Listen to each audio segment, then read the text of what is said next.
have you mastered the fill in the blanks questions yet? If not, you could be missing out on some valuable points. So stay tuned because we've got some great tips and practice questions to help you score 140 or higher. Hello, I'm Francis from Last Minute English. Today we're looking at the DET fill in the blanks questions. We're going to see what the questions are. I'll give you some tips for how you can improve, and we'll do some practice questions together. So what are the fill in the blanks questions? So you'll see on the screen a full sentence, and in the sentence, one word will have some of the letters taken away. You might see 2 or 3 of the letters, and then it will be space, space, space, space. And you have to find what the missing letters are to complete that word. When you figured it out, you type in those letters, and you've got 20 seconds to finish it. So it happens very quickly. And you'll see between 6 and 9 of these questions on a typical DET. And remember, like everything in DET, this section is adaptive. That means if you're answering lots of questions correctly, the questions get harder and harder. So how can you improve your score in this section? The first tip is not to look immediately at the word. Read the whole sentence first and make sure you look for context. That means look for the words before the gap. Look at the words after the gap. By looking at the whole sentence, you'll get a better idea and make a better guess. Be careful as well of spelling. If you guess the word correctly, but type it wrong, it's still going to be wrong. So if you look at the word and you think, oh, I think that's wrong, you can backspace, you can type it again. And speaking of spellings, make sure that you're using American English spellings, because if you try and write the word in British English, the system will consider it as a wrong answer. Now, if you're not sure what American English spellings are, it's mostly the same as British English, except Americans don't like the letter U. So for example, in the word color, British English, it's O-U-R, American English is O-R. For some reason, they hate the letter U.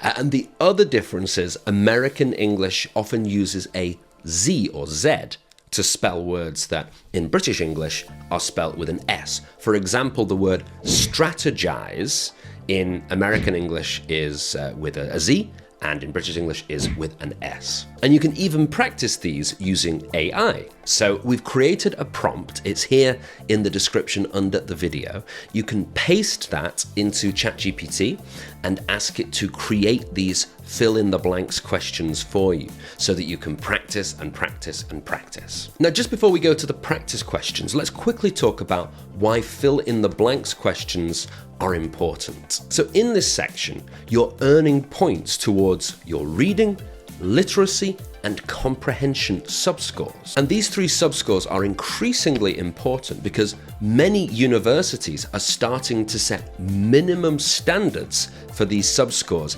if you want to study at that university. So if you do really well on these fill in the blanks questions, you're giving yourself a much better chance of achieving your dreams of studying in a foreign university. Okay, so we've talked about what these fill in the blanks questions are, some tips for how to do them well, and why they're important.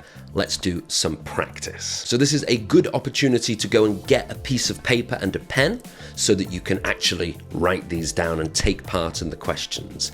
And if you're enjoying this video, please remember to like and subscribe so that you don't miss all of our future DET practice videos. So we're going to look at 10 questions altogether. Each one you'll have 20 seconds to answer. I want you to actually write down your answer. And we're just going to go straight through, no stopping. And at the end, we'll check the answers together. Remember, your job is to write down that missing word.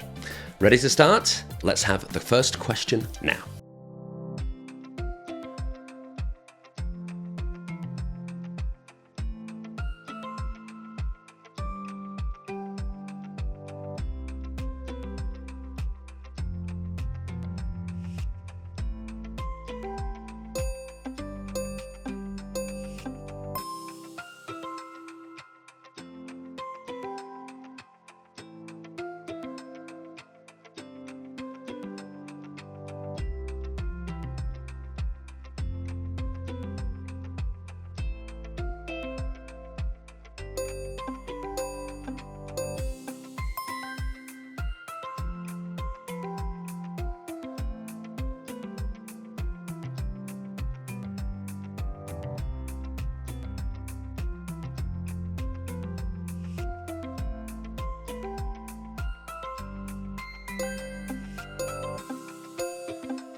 Okay, welcome back. How was that? So let's find out how many you got right. And remember, when we've marked these, I want you to tell me under the video, tell me how many out of 10 you got correct. So let's read through one by one. Sentence 1, the company's stock price has been steadily increasing since last quarter. Okay, so has been increasing. So it should be the continuous, the ing. Then question 2, a healthy diet and exercise are crucial, very, very important for maintaining a good quality of life. Then number 3, the detective carefully analyzed the clues to solve the mystery. So it's carefully, which is the adverb, the adv, because it's describing analyzed. Okay, analyzed is a verb. So we say how you analyzed, it must be an adverb, carefully. Number 4, the mountain range stretched across the horizon, creating an incredible vista. Number 5, the author's new novel is a compelling tale of love and loss. Compelling means really interesting. You want to keep reading and keep reading. Then number 6, the scientist's groundbreaking research could potentially revolutionize the field of medicine. So revolutionize means to totally change something. Potentially means it might. So we're not saying it definitely will, we're saying it might totally change the field of medicine. Number 7, the ancient ruins were a testament to the ingenuity of past civilizations. So ingenuity means that people were very creative, they had amazing ideas, and a testament means something that proves that they were very creative. The number 8 is a tricky one because it's that American English spelling. So let's find out what the word is. In her retirement speech, the detective said it had been an honor. So here it's Honor. British English is O-U-R. So only American English can be correct here. An honor to serve as a police officer for over 20 years. Number 9, the athlete's dedication and perseverance led to her victory. So here we're thinking about the grammar. So it's 2 nouns.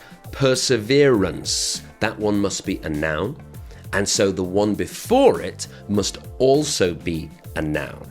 So it's not dedicated, it's not dedicating, it's dedication.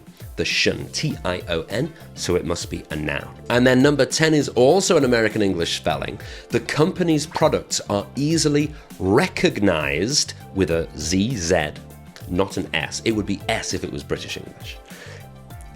I like British English. As you know, I'm from the UK, so I write in British English. But American English is fine as well. And it's more than fine for DET because you have to use it to get the answer correct.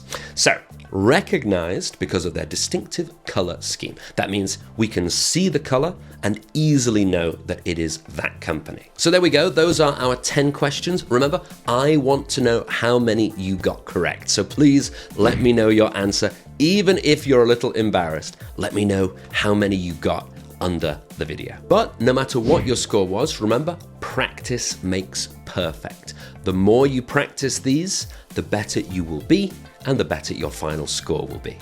If you found this video useful, make sure to like and subscribe. And if you are preparing for the DET and you want to be totally prepared for every question type, we have a free guide to the DET. It's available on our website.